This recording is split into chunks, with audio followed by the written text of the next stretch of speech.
Kyriakos. He's the Chief Marketing Officer of Futera in the United Kingdom, and we are glad to have him here with us. Adam, the floor is yours. Futera United, have your say in the way we play. Play this record as frequently as possible. There you go. That woke everybody up, didn't it? How are you, everybody? I'm going to attempt some Greek here. Yasu. Good. Good. Okay. Kala. That's good, right? Okay. And Kalamira. Cool. I'm just bucking the trend because I'm English, and well, us English don't really bother with other languages, do we? So I thought I'd show you a bit of courtesy there. So I am Adam, and I am the Chief Marketing Officer at Futerra. Futerra, just incidentally, are a sports card brand, so we have made beautiful football cards, some of the most beautiful football cards in the world for huge clubs like Paris Saint-Germain, Arsenal, Manchester City, Liverpool. Who else have we got? Manchester City, Arsenal, Liverpool, Wolverhampton Wanderers, Olympique Marseille, Barcelona, how can I forget them? And in this presentation, I'm not going to talk to you about physical trading cards. I'm going to talk to you about NFTs. And I'm first of all going to make a promise and say that I'm not going to, this isn't going to be too technical. This whole Web3, NFT space, crypto space can be a little bit confusing sometimes, and I want to make sure this is as simple as possible. So, let's do a little test. Who here has heard of the term Web3 before? Okay, this is going to be a long 20 minutes. Who has heard of NFTs? Good, that's better. And who's heard of cryptocurrency? Okay. Who has any cryptocurrency? Right. I'm surprised you admitted to that, given the markets at the moment. I looked at my portfolio the other day and wanted to cry a little bit. It's not looking good. But I want to take all that to one side because I want you in this room to understand this new frontier of technology, okay? Or risk missing out on new opportunities to drive revenue, increase engagement, and build communities. So if you belong to a football club, if you run an association, if you work for a brand that's adjacent to the football space, or you target football fans, a lot of this technology is going to be very intriguing to you. So first of all, what is Futera United and what on earth are NFTs? Well, Futera United is a new club that we founded in Bangkok, Thailand. That's where Futerra is predominantly based. Beautiful Thailand. Who's been to Bangkok? Has anyone been to Bangkok before? Lovely city. A lot going on. Get a little bit crazy sometimes, but it's a great place, and that's where a lot of our production takes place for our physical cards. So that is where the club is based. Now, the club is managed, co-managed, and the direction of the club is overseen by people who have our Futera United NFTs, right? So, as I mentioned a second ago, we make physical cards, and our NFTs are digital versions of those cards, but fictional characters. This guy isn't a real guy. He looks a bit like Erling Haaland with a moustache, but it's not actually him. And so what is an NFT? That's probably the best place to start. Well, an NFT is it's referred to as a non-fungible token, right? So again, I'll try and keep this as simple as possible.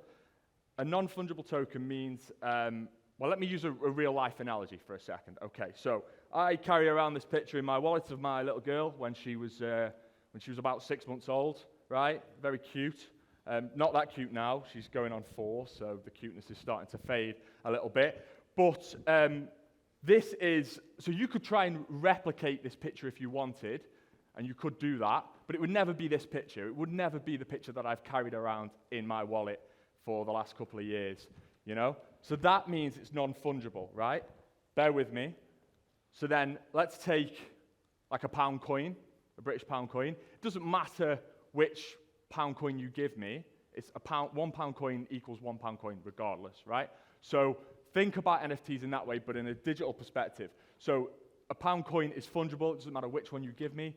But the picture of my daughter is non-fungible, similar to NFTs, whereas one NFT may represent different forms of value, okay? Bear with me, I know it's slightly complicated, but forget that now for a second. So our NFTs, if you own one, you get to make decisions on this football club based in Bangkok, Thailand, as I mentioned. And so far, in the last 6 months, we launched the football club, and we did live trials, which we streamed all around the world.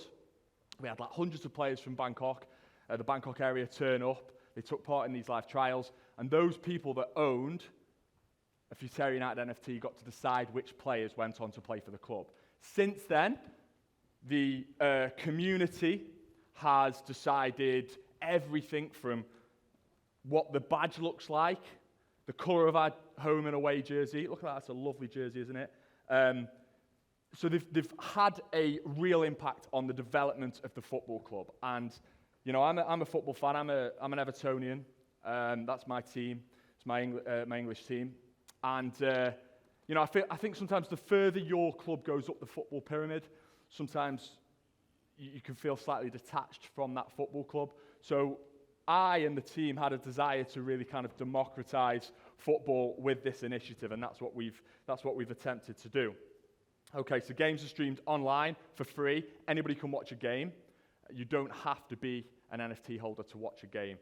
So that is that. And what does this mean for all of you? Well, I think, as I said a second ago, I think there's really big potential. And I think if you, as I said, work for a club, an association or a brand that targets football fans, there's going to be stuff within this presentation that I think you're going to need to take away and think about. So first of all, ticketing POAPs. This is the most obvious, one of the most obvious use cases of this technology. So there's the potential in the future for NFTs to be allocated as tickets. Between me and you, I don't think we're quite there yet. But where we are is with something called POAPs. Now that stands for Proof of Attendance Protocol. If you scan that QR code, if someone wants to give this a go for me, you should, fingers crossed, get a digital version of this, right? But it says Cyprus Football Business Conference at the bottom. I didn't change it on the presentation on the plane on the way over here. I'll get in trouble for that. But anyway, right? So is it working? Someone let me know if it's working. Hopefully it is. If it's not, you know. Anyway, the point is, what we do when our games are played, so imagine that as in the context of Futera United. So our games are beamed all around the world, as I mentioned, and those people that have a Futera United NFT, at half-time of our games, our online community congregates on a platform called Discord, which seems to be where a lot of NFT-type projects are built. And what they'll do is we'll release a POAP for that encounter so the supporters can get one to prove that they were there for that game.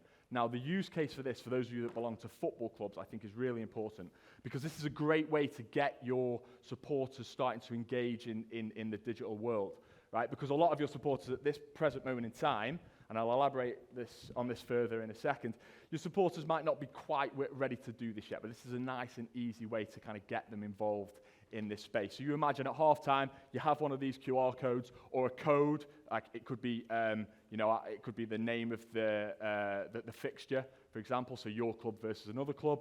On the screen at halftime, your supporters, only maybe 200 of them can get one of these POAPs. They go onto the phone, they scan the QR code, they get one of these POAPs. And then in the future, what that might present an opportunity for them to do is trade that POAP or keep it and say, I was there on this day.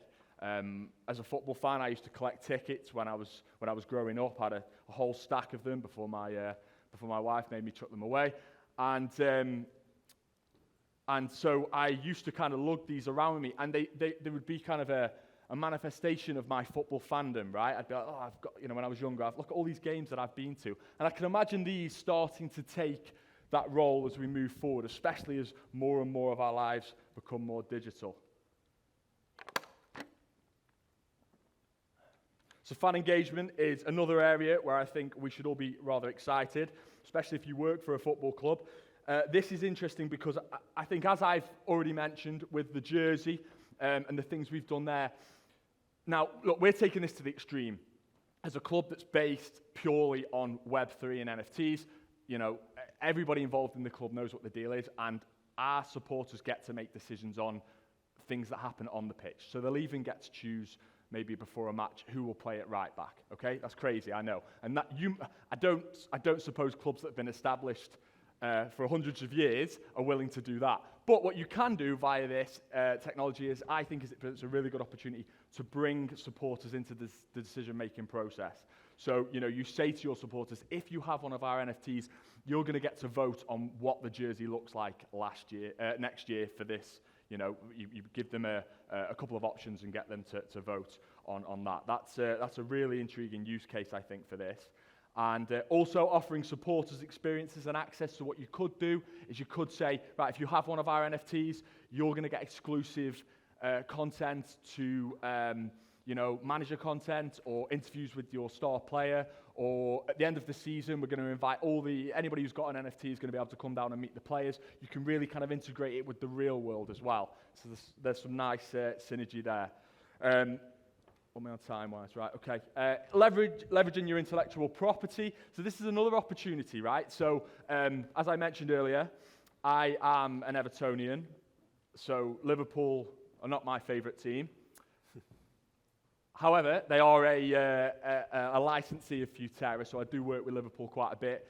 And they launched their own NFT project recently. Now, bear in mind, again, it pains me to say this as an Evertonian, but Liverpool are one of the biggest football clubs in the world.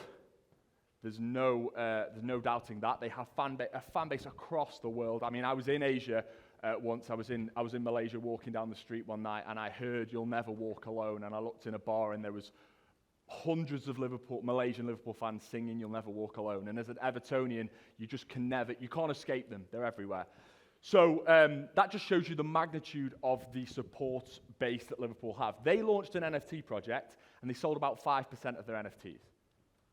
So I'm going to contradict myself a little bit and say this probably isn't the best time to launch an NFT project right now, because I don't think supporters are there. However, there are lots of elements to this technology that you should think about, right? One of them could be, though, selling your IP, if you work for a club, to an existing NFT project or a digital world. So my best friend, his son, plays a game called Animal Crossing, which the kids are into, and you have like little animals, and they do things in a virtual world. Well, what might be better from a club perspective is you go to a pre-existing digital project and you say, do you know what? You can have our IP. So maybe a penguin in Animal Crossing gets to wear a Liverpool jersey, for an example. And you can sell your IP to these pre-existing digital web projects. And then what that does is that takes away a little bit of the pain of trying to work this out yourself. You can slowly bring your guys over there, and there's a chance to potentially drive a little bit of revenue. Now, this is where the presentation is going to get a little bit weird, frankly. The metaverse is a strange thing. You may have heard this term. It's a catch-all phrase for digital worlds, virtual worlds online.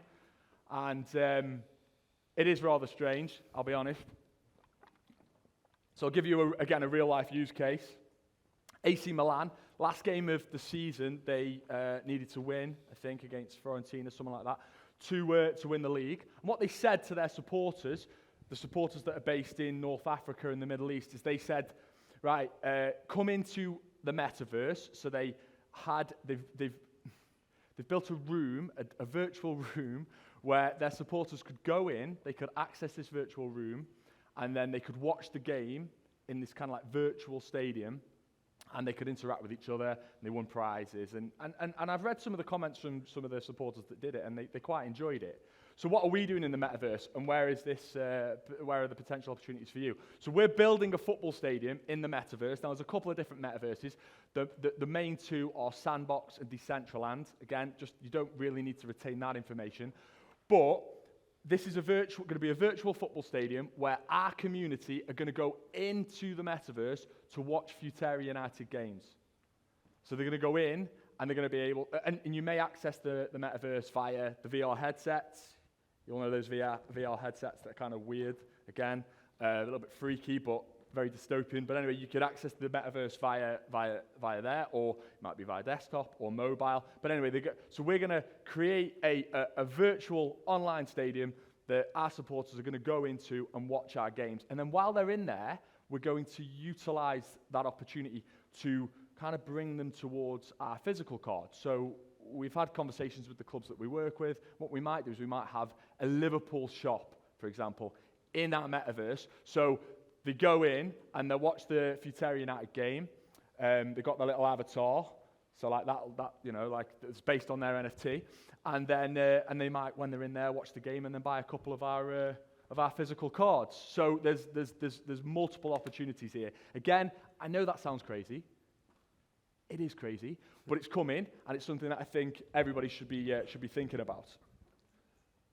So yeah, I think one of the main key takeaways is, and as I said, it's kind of ironic, but I don't think this is the right time just to go out there with an NFT project and think this is just a money grab, which potentially some other football clubs have done. I don't think supporters are quite there yet. There's a lot of noise that comes with the whole crypto space, a lot of skepticism, a lot of, well, you know, there's some things that probably are a little bit nefarious.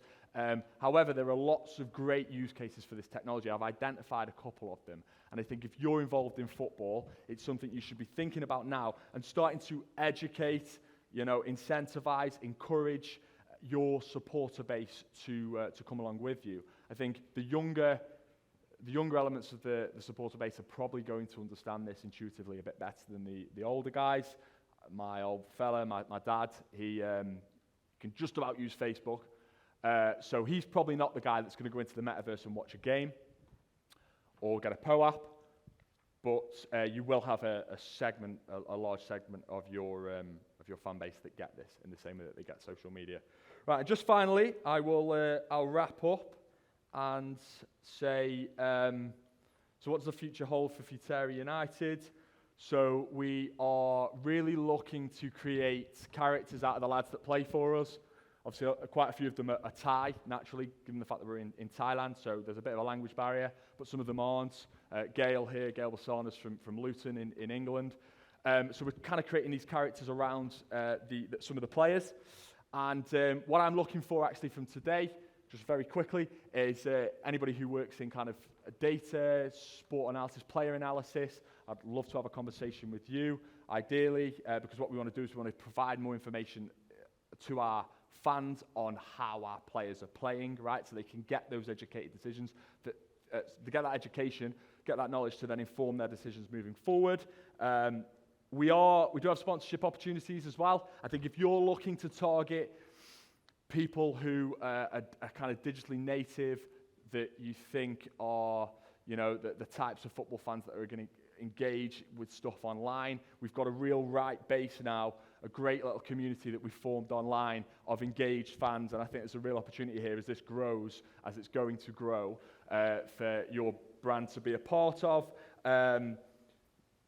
Check out Futera United on our socials, and then also what I'd like to do is we'd like to get some friendlies set up with some other teams internationally as well. That's really exciting to us. So we'll take the boys from Thailand, or we'll bring your teams to Thailand to play ours.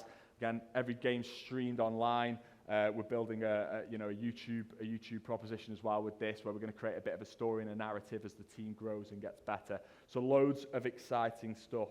See, I told you it wasn't going to be too technical. Was that too technical? Did you understand it?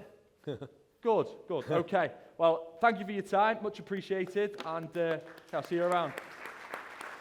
Thank you, Adam. As you rightly pointed out, it seems crazy, but it is today's reality. And you know, for